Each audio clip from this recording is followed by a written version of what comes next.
again, I mean, I cannot underemphasize how important and great the event last night was. The support from my sponsors. Again, I mean, words of thanks are not enough, but that's the only thing we can do for them. So this morning we have a great lineup. We are going to again hear about the scientific evidence that we all are passionate about magazines. We are all passionate about print. We are all passionate about digital. I mean, I am not a digital Luddite. I mean, I buy stuff, digital stuff before. I mean, I still remember my first video camera that weighed maybe like 50 pounds. I mean, it was in two parts. The battery was on one shoulder and the camera was on one shoulder. And so, but it does not mean that if I love print, I don't do digital. And that's the thing that I told some of my clients. I tell people all the time that I ask my grandson, who loves to read books, ink on paper books, which, by the way, it was the first year this year, or in 2016, according to Publishers Weekly, ink on paper books outsold ebooks. So the pendulum is changing into a recognition that it's not an either or. We have to be in it all. And so I asked my grandson, I said, he finished reading all his Harry Potter books, and I said, and loves his iPad. He took my iPad Pro and gave me his mini iPad because the football field on the iPad Pro looks bigger for his games. And I said, which do you like more, your iPad or your books? And he looked at me with the innocence of a 9-year-old and said, why do I have to choose? And it was as if lightning hit. It was like, it directly sent me back to the early 60s when my dad, God rest his soul, brought us a first television to our house in Tripoli, Lebanon. He never told us that, hey, kids, now you have a TV, you have a radio with pictures. You don't need to listen to the radio anymore. We had both of them, and we were listening to the radio and watching TV. The same thing with this digital native generation. It's all there for them. So as we continue on this journey that I tell people all the time, whoever is willing to listen, as long as we have human beings, we are going to have print. I mean, it's like once the human race is gone, I don't know, maybe the good Lord will ask me to start a magazine up there somewhere. Those of you who are going down there, maybe also you have to do use a different type of paper because you don't want the paper to burn. So synthetic paper maybe or something. But again, I mean, I'm looking forward to this event. Some just short housekeeping. We're taking a break at 11. Then at 12, after our last speaker, the buses will be here. We'll have boxed lunches. We'll have water on the buses. Some of you have gone on this trip before, maybe know a trick or two, and maybe they have some coolers with them, but we'll have enough of stuff like that on the way back. So enjoy the museums. I'll be on one bus. My assistants will be on the other bus. And I mean, it's a tour of a lifetime. If you've never been to the Mississippi Delta, I mean, I've been in Mississippi now for 33 years, and every time I go on that tour, it's like, wow. I mean, is that for real? And it is for real. So without any further ado, I am going to ask my Austin, where's Austin? Yesterday I could not remember your name. Today I can see you. You must be invisible. To introduce our first speaker. Good morning.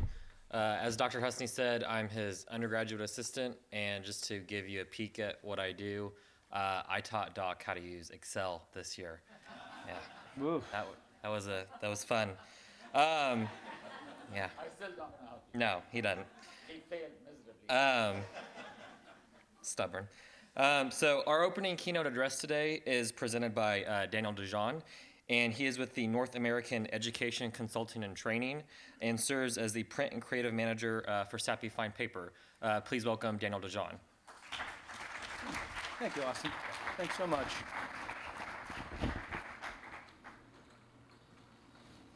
Good morning. I'll accept that. You don't have to, I'm not that kind of guy. So, before I do start, I wanted to just take a moment and thank Dr. Husni for re-inviting me back, and it's an honor to be here. This is a very interesting topic. I'm the North American Print Creative Manager for Sappi, which is a fine paper mill. And as you may know, most of the pieces that we do really sort of focus on print production, design. I mean, we try to support the creative community, print production community, our printer partners. And I've been with Sappi now 20 years. We get together every year to decide what topic we're going to do, what topics we're going to do. And occasionally there's something happening at a level that needs to be addressed. And we pick a topic. So in 2004, we did Life with Print to address the digitalization of communications. In 2012, we started a project called Print And, which was sort of a 10-year overlook of what has happened and how has technology impacted publishing, design, marketing, communication. During the research, and when we do this research, we really do try to, I asked for a mic that I could walk. So during this research, we bring in the very, very top minds in North America. We'll bring in the top market research groups. We'll go to very specific universities or companies where we know that they're doing a level of research that is truly cutting edge or is groundbreaking. And we will pose questions with them, and we certainly credit them for their inclusion in our books. So when we were doing Print And, I came upon a paper. We were doing so much research on this because, and I'll share this with you very quickly. This was really supposed to be a 6-month project. I mean, we do research every month, every year, so we feel like we're really on top of what's happening in our industry. We brought in top experts, and then we asked them, you know, what have you seen in the last 10 years? What do you think is going to happen? And we were so stunned. Keep in mind, this was really we were starting the research in 2012, so this was really at the height of the print is dead movement. And a quick sidebar, I love sidebars, so if you don't mind, sidebar. There was this huge disconnect. I mean, we are a multi-billion-dollar paper mill. Somebody's buying our products and printing on it. We keep growing and growing. I mean, the beauty of it is, you know, print has grown now for 25 consecutive quarters. I mean, book publishing is up, magazine publishing is up, catalog is up, collateral is up. So it was a huge disconnect that we weren't understanding. So we started doing this research, and we each sort of take a piece and read and, you know, prepare. And what was supposed to be a 6-month market research project ended up being 18 months. Because we were stunned by the fact that, as you now know, of course, print is not dead. It's changing. It's being used in different ways. Each demographic has got its own homeostasis. The way that they choose to use print in conjunction with digital is different. But we kept seeing that print was still amazingly prevalent. We came upon a white paper, and this was really something that changed my path as an academic. In 2009, Mildred Brown did an extraordinary research project, and they asked a very simple question. I mean, this is really, we're starting to see devices everywhere, a multiplicity of different devices. And they asked the question, is content just content? Or in fact, is the way that content delivered physiologically addressed in the body and in the mind differently? What they did was that they brought in a panel of neuroscientists, a large control of volunteers. They used an fMRI scanner, which you all know as the shower cap with the wires coming out. It does brain scans. And they had people read content, printed ink on paper, scan their brain. They had them read the same content on a tablet, scanned them, and then they had them listen to the content read to them to replicate passive communication, radio or television. Disregard the passive communication for our conversation. And then they looked at the scans, and what they found was truly interesting. There was a lot of similarities, as you can imagine, a lot of ocular activity and synapse jumping and all that. But what they did notice was that on the ink on paper, that there were areas of the brain completely apart from the digital stimulus that they were seeing in the ink on paper. Let me draw you to the conclusion. What they said is, when you are given a piece of ink on paper, you stimulate 4 senses. Obviously, eyesight, visual, which we're really good at. I mean, when you stop and think of, all these gorgeous printing techniques that we can do, foil stamping, die cutting, embossing, debossing, and all these things, they're very beautifully, visually stimulating. There is the haptics, the sense of touch. It is the weight of the paper, the feel of the paper, the stiffness of the paper, the finish of the paper. It's also the coatings that we can put on paper, like soft touch or grit. And please, do not think that it has not gone unnoticed that those of you who have your books with you were petting them. Don't deny it. Yeah. There's some of you have, and you're all going, right. That's an engagement technique. As a designer, I use engagement techniques like that. The minute that you felt the quality of that soft touch on that paper, your relationship to that piece changed. Immediately. You felt differently about the piece itself. It was luxurious. It was expensive. You valued the piece more. You value the brand more. What we find, in fact, is, interestingly enough, the use of special effects, like foil stamping, die cutting, soft touching, actually increases sales by as much as 18% because, interestingly enough, the recipient values that, values the authorship, values the brand. So, 2 senses. Interestingly enough, the other 2 are a nuance. I have the privilege of doing a lot of paper shows and print shows. And so, we set up tables as exhibitors with samples. And I can tell a print geek from across the room. They walk up to the table, they grab a sample, they immediately, their eyes get big, they're just moving. I mean, they're just dancing, their eyes are dancing. And then when they think no one is looking, what do? They go in for this big hit, they come out sort of glassy-eyed, go back in for another hit. The sense of smell is a part of the reader experience. The smell of paper. And interestingly enough, the nuance, we know the difference between the smell of newsprint versus book paper versus magazine paper. I mean, it's very clear. And the last one, which really is another nuance, but is very important, it is the sound of paper.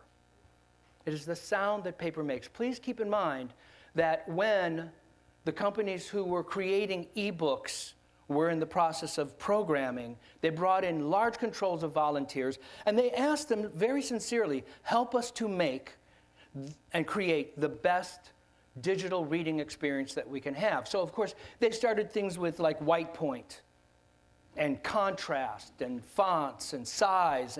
But what they heard overwhelmingly from the control was the sound the paper makes when you turn the page.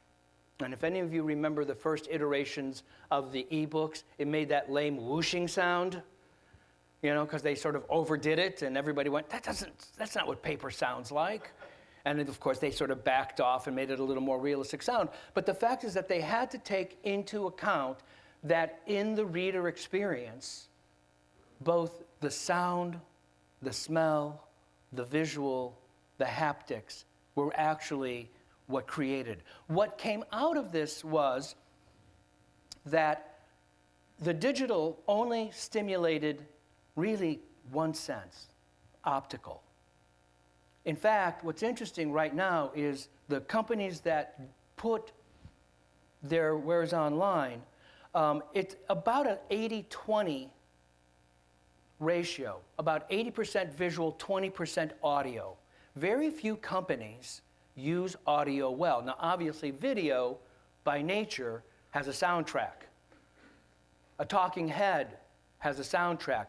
But how many times have you ever gone to a website where you literally have a soundtrack of music behind? Or the use of sound as an integral part of your clicking on things or moving things. It's very rare because it costs money and budgets, unfortunately, don't allow.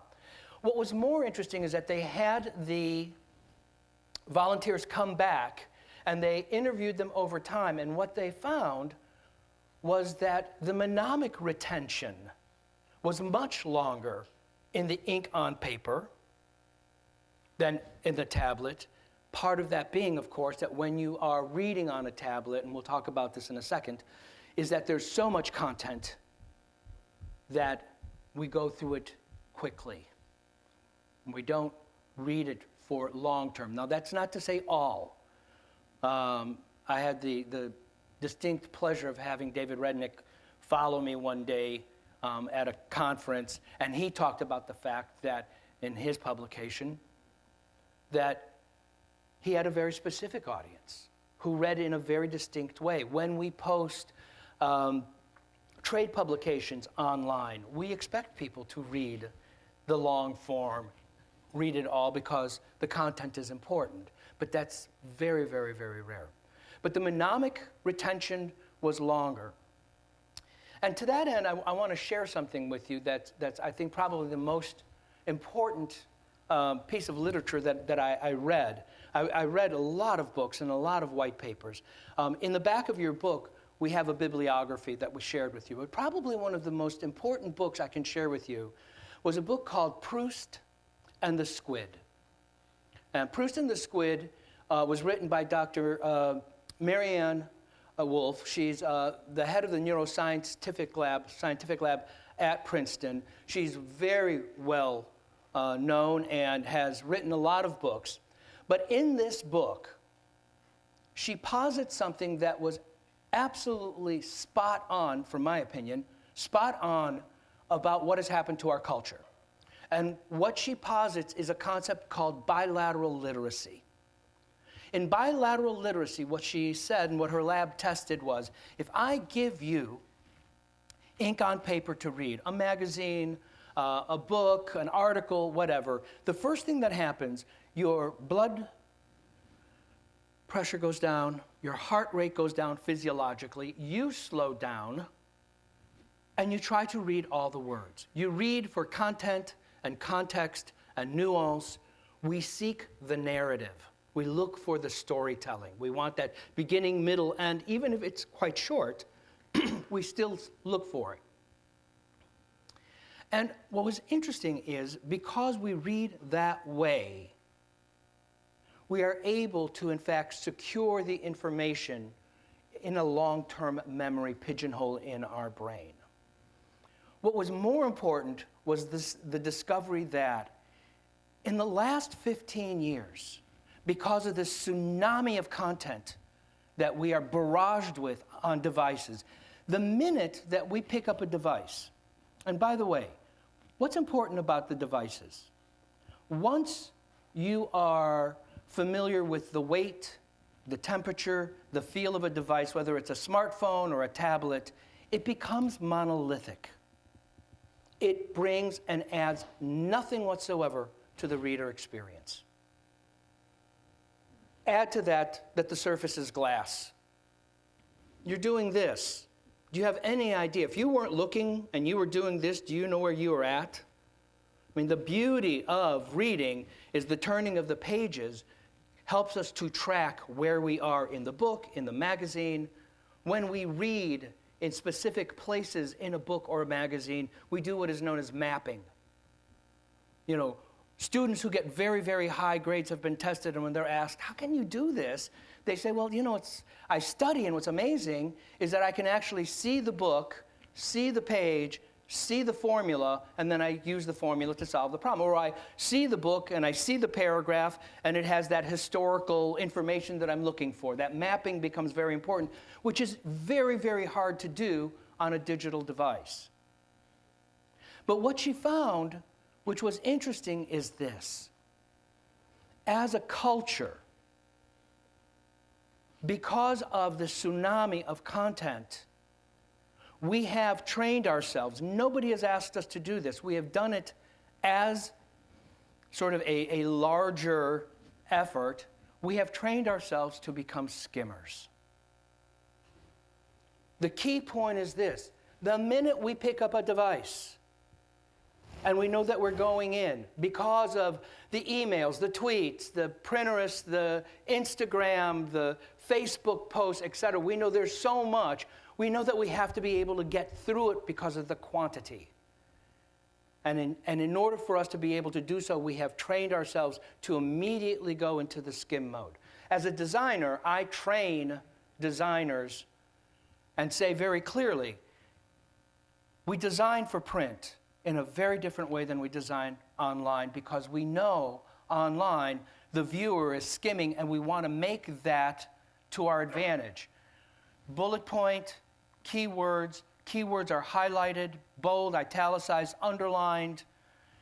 They can just quickly go. And what we have found most importantly in the evolution of marketing communication is, while we think of ourselves, interestingly, as a mobile-first group, we are, in fact, have become a video-first society. We love videos.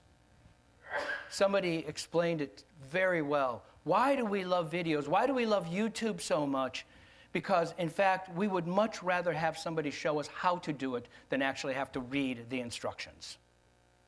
And if you don't like their version, there's 100 versions right behind it. And if you want it in Spanish or French or German or whatever, it's there. It takes us back. In fact, we have to remember the importance of television and its impact on us from the time we were children. Anyway, that said, the bilateral literacy really helped me to better understand what has happened in the way we read, particularly with children. So we decided that we needed to do this research and do it right. And in order to do so, we needed to really bring in one of the top experts in the field, and we brought in Dr. David Eagleman. If you're not familiar with Eagleman, he has 2 PhDs, one in psychology, one in neuroscience. He headed up the lab, the neuroscientific lab, at Baylor University. He is now moved to another university. But he had a world-class neuroscientific lab doing absolutely top-level work that garnered a number of patents. I cannot invite you more warmly. Please, please, please. He has one of the most viewed TED Talks. And I would recommend go to TED Talk, tedtalk.com/Eagleman, and he actually shows you one of these new inventions that they created at his lab to help the deaf. It's amazing. He's written a book that's been on the New York bestsellers list for 18 months. And most notably, he was chosen as to do a 6-hour, 3-part series on the brain for PBS. It was a wonderfully successful serial that's available if you care. And we brought in Dr. Eagleman, and we explained to him our interest. Is content just content? You know, what's happening in our culture and in the difference between the way that we access content on devices, on paper, and he helped us. We worked with him for a year. It was honestly one of the most extraordinary years I've spent and that our teams have spent, and we were able to produce the book that you have with the assistance of Lana Rigby from Rigsby Hull, the design team in Houston.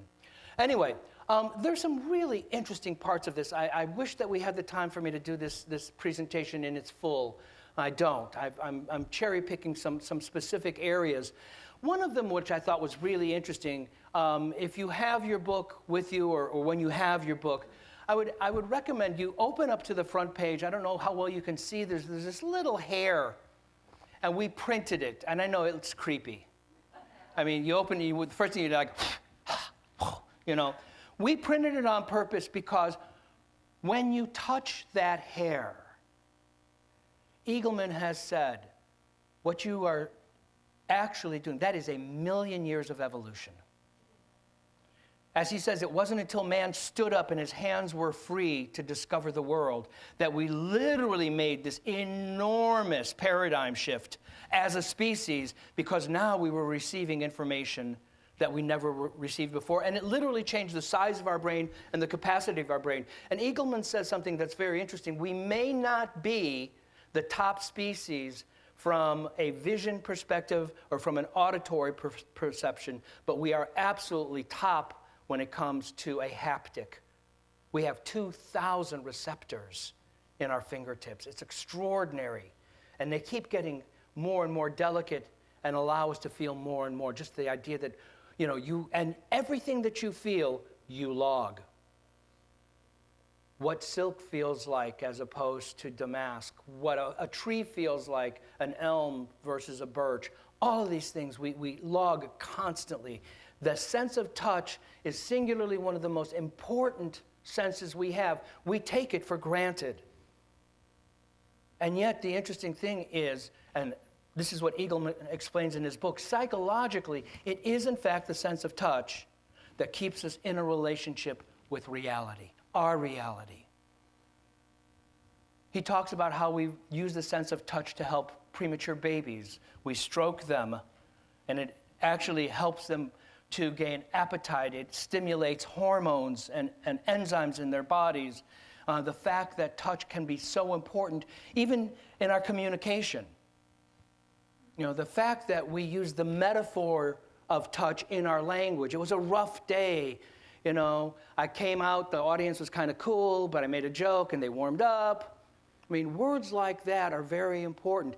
Also, in nonverbal communication, communicative touch can be so incredibly important. The way that I touch my children or my wife is very different than the way that I touch my acquaintances or my friends, or the pressure of a handshake. Or if I want to break that fourth wall, I'm in a conversation with somebody and I want to show them empathy, I'll reach out and I'll touch them. That sense of touch immediately changes our relationship, because that sense of touch, in fact, impacts intimacy. So when we designed this book, and so much of what I'm explaining is in the book itself.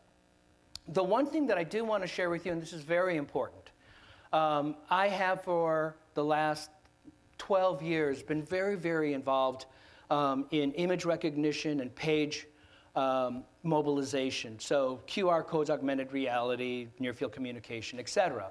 And quite frankly, I do a whole presentation based on when we talk about the evolution of marketing communication. One of the disruptive technologies is that we can now print a trigger that facilitates a continued online conversation. QR codes got us online, augmented reality gets us online, mixed reality using virtual reality, you know, with headsets can get us online. So what we've done is this. You're going to see pages with a silver border. And what I would invite you to do, please, is to download the app Layar, L-A-Y-A-R. It's a free app. You just go to the App Store, type it in, it downloads automatically. With the app on, let's say that you're using your phone, it will look like your phone is a camera. You'll be seeing through it. And what I would ask you to do is hold it so that you can see the silver border, tap the screen, and you will launch a video. We have 6 videos of Dr. Eagleman. We have 3 videos, we have 3 case studies in the back of the book, each one with its own video. So this book, in fact, has 9 associated videos. They're about 4 minutes long. we did not transcribe the content into the book because human delivery, the humanness of delivery, is so incredibly important. Seeing Eagleman, hearing him, adds so much to the experience. So I'm going to share a couple of these videos with you. I selected two that I think are germane to our conversation today. And I hope that it will give you a sense of how we were doing this research and why. So it's interesting that, as you can read, more than half of the brain is devoted to processing the sensory experience. There is, in fact, this little strap across your brain, like where you wear your headphones, that is devoted to nothing but the sense of touch. It's quite large, and it's got a lot of information packed in. So I'm going to skip the first few videos. It hurts me to do so, but I must. We're just out of time. So we're going to start with video number 4. And in video number 4, Dr. Eagleman talks about this phenomena, the psychological phenomena known as the endowment effect. And the endowment effect, in his book, he actually says that in our evolution, once we didn't have to worry about shelter and food, etc., singularly one of the core emotions of man is desire. At first, it was very, very simple. You have something, I want it, I hit you over the head with it, I take it. You get that part, okay? But then as we evolve, it becomes much more sophisticated. It's not a question of if I see it, I can actually imagine it. I can actually intellectualize it. So the concept of gold or sheep or land is really an intellectual concept, but it's like, wait a minute, I want gold. It's desirable. What do I need to do to get it? It is also very interesting that desire is the twin to valuation, which is gold of value? Are sheep of value? Is property of value? I see something, and why am I sharing this with you? Because the truth is, amazingly, that at the very core of all advertising, marketing, and merchandising is, in fact, the endowment effect. My ability to create a sense of desire in you for the object. I mean, let me put it this way. Magazines do it so exquisitely well. As a young art director in my 30s, I spent virtually all of my time creating photographs that created desire, whether it was clothing or food or objects. But the fact is, why do we have so much advertising? Because it, in fact, tweaks the endowment effect. So let me give you Dr. Eagleman, and he'll explain this much better. In 2003, the Attorney General's office in Illinois put out a warning to holiday shoppers. They said, don't let companies put something in your hand while you're shopping around because this might lead to unwanted purchases. So what was that about, and why did the Attorney General's office get involved?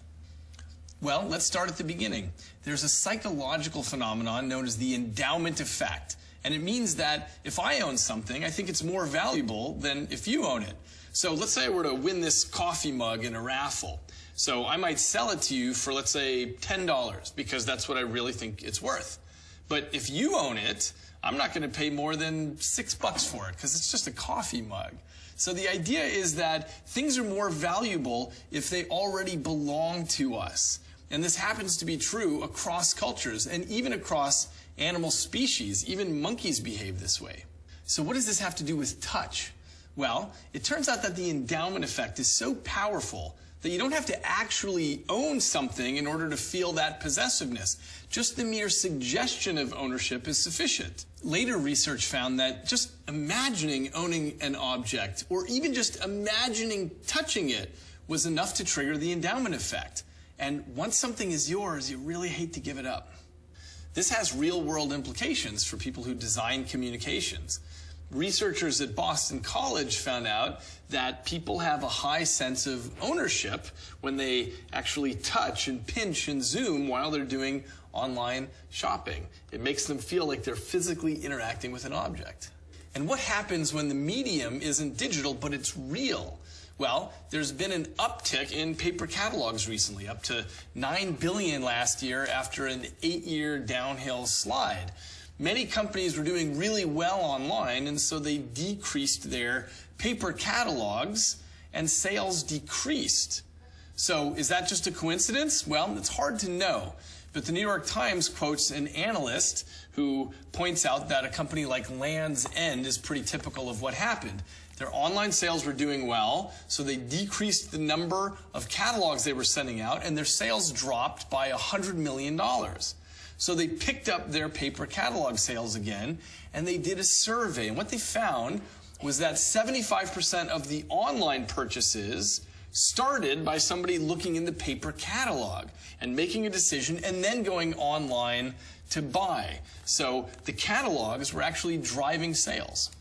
So how do catalogs drive sales? Well, the research suggests that they are enough to drive ownership imagery, that touching a nicely crafted catalog is sufficient to trigger the endowment effect, that somehow the tactile experience of touching a piece of paper is a surrogate for touching the thing itself.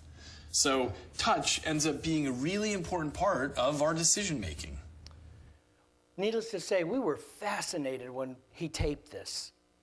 I mean, he was saying exactly and identifying exactly what is the nemesis right now of most companies, you know, and most creative departments is you're having this battle where you're seeing budgets, print budgets, migrating over to online because that's where they see the action is. And we needed to better understand this. And we brought in an expert, and we talked to them, and we said, why is this the case? What's happening? And it was explained very succinctly, and I'll do it as quickly as I possibly can. The new business model that we are in is integrated marketing. And what it says is, you know, 360-degree client penetration with as many touch points as possible. And it takes into account the fact that we have all of these new medias and devices that are coming at us. But the driving force of integrated marketing, really, what technology has done, it has brought to us access of on-demand and real-time. That is what drives our technology. And what's interesting is that large companies, telecommunication companies, manufacturers, etc., knowing this, played to this aspect in our consumer society. You want it faster? Sure, we can do that. You want more of it? Yeah, we can do that.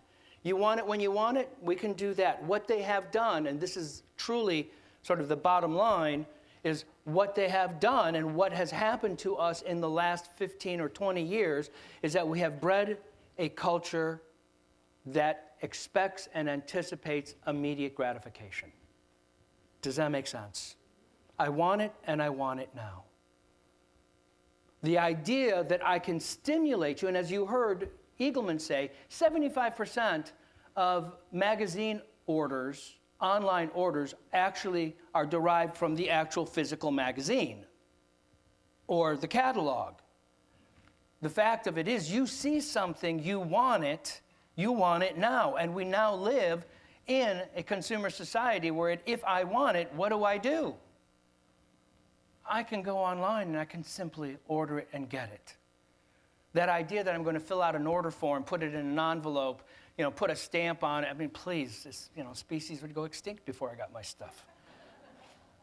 So that really stimulated us. And it is imperative upon us to be able to go to the decision and policymakers and say, you're seeing a lot of activity online, but the truth is the stimulus, the endowment effect, is coming from all of this beautiful, breathtakingly gorgeous print. And certainly magazines are one of the biggest drivers. Keep in mind one thing. It took us quite a while to convince manufacturers when they did magazines that they needed to have corresponding storefronts to be able to deal with the desire that they had created and the desire to fulfill that right away. So I'm going to show you one more video, and it follows up the first in its thoughts. We've seen that touch is a necessity. We use it to communicate messages to the outside world and to get information back from there.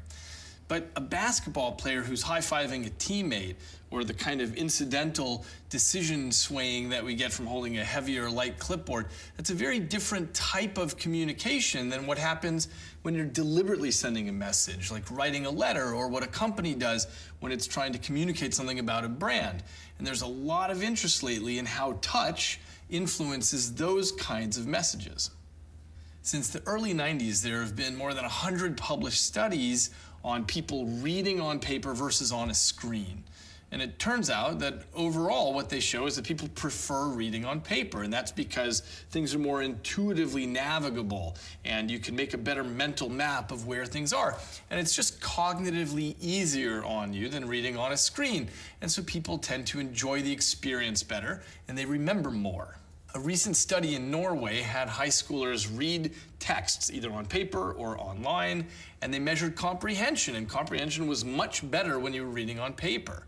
And similarly, in Sweden, they had a bunch of students read things online. What they found is that their levels of stress were higher, and they were also more tired afterward as compared with when they read on paper. When you consider memory, paper looks even better, and that's because when we read online, we tend to go about it a different way, where we're hunting and browsing and scanning for things. But on paper, your attention is directed in a different way, and so we have a longer-term memory for what we've read.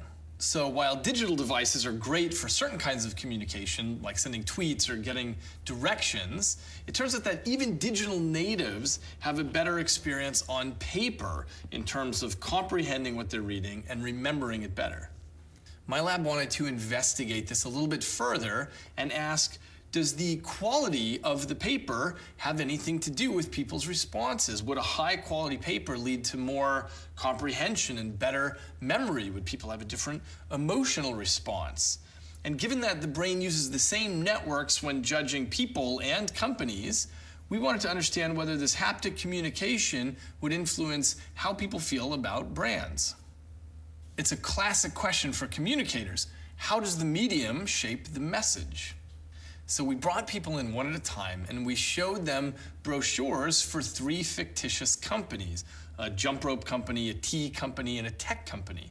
The key is that any given participant read about each company either on heavy, high-quality coded paper or lighter, lower-quality uncoded paper or on a website. Which company you see on which medium is totally randomized. So for any given company, the content is the same, including the design and the photography and the typography. The only variable being tested was the medium. So each participant spends about 5 minutes reviewing the material for each company, and then they answer questions about their comprehension and their understanding of what the company is offering. And they also answer questions about their feelings, trustworthiness of the company, the integrity, their likelihood to recommend. We found that when people viewed a company on the high-quality coded paper, they were more likely to have a positive first impression than when they viewed it on the low-quality uncoded paper or on the website. And they were more likely to recommend the company to a friend or a colleague. So it was a first impression, a lasting impression. A week later, we got everyone back. And what we found is that those companies that had been presented on the high-quality coded paper had a higher favorability rating. And people were better able to recall the names of those companies 3-to-1 compared to the low-quality paper or the websites. The company presented on the high-quality coded paper was also the most likely to get rated as having the highest degree of quality.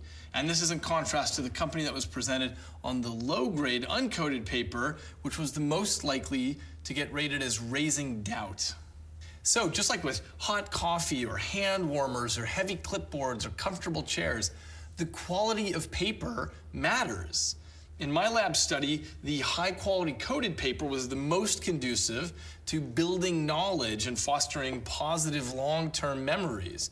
So our study extends what previous research has shown, which is that the physical nature of paper unconsciously influences our decisions. I appreciate that this might seem self-serving, but I will share something with you. And in conclusion, first, no one has been doing research like this. No one is asking these kinds of questions. How much does the medium impact the message? Is content just content? And we all intuit certain responses, but this was a situation where we really did want the scientific validation and to do the experimentation that we did. The one thing that I will share with you as we look at this, certainly the high quality paper and the tablet were very close in terms of the way that people responded. The lower quality paper did not do well, but as we've continued to do our investigation, what we've come to realize is our society, our consumer society, is very sensitive to the commoditization of marketing and market communication. And I do a lot of consulting, and one of the first questions I will always ask large companies is, take the last 10 years of your marketing and lay it out on a table and look at it 10 years ago and now, and please help me to know that this is the same company doing this work. Because what we have seen, of course, is magazines getting smaller, less quality paper, less quality printing. It doesn't look like it's coming from the same publisher. It doesn't look like it's coming from the same source. The inverse, which is true, which I'm sure you all know, is the magazines that are doing extraordinarily well, print beautifully, use wonderful paper, have a large size or are going oversize. They may not put out a magazine every month. In some cases, it's every other month or quarterly. They are almost turning it into a luxury coffee table item, but they sell out, and they do extraordinarily well. So the last thing I want to show you is this. As I shared with you, I read voraciously, and I came upon this a while ago, and it really struck me about the situation that we're in. And it says, new further developed types of media never replace the existing modes of media and their usage patterns. Instead, a convergence takes place in their field, leading to a different way and field of use for these older forms. The old doesn't necessarily die out. In some instances, the old methods are absorbed or recycled into the new form, and in other cases, other methods are refined and distilled down to their essence. And I thought that this was really important because what it says, in fact, is that in order to have new technology, you don't have to displace the old technology. In fact, the old technology finds a way of being able to meld and braid into the new technology, and it is exactly what we heard before, which is the fact that in that homeostasis, we're finding out how we want digital content and printed content in our lives. And it's going to change by demographics, but they're both going to stay alive. What made this so important? It was written in 1913. So, I hope you found this informative. I hope this gave you cause for pause, for thought. I hope to see you again, another topic. Until then, I hope all your printing meets your expectations. Thank you very much for your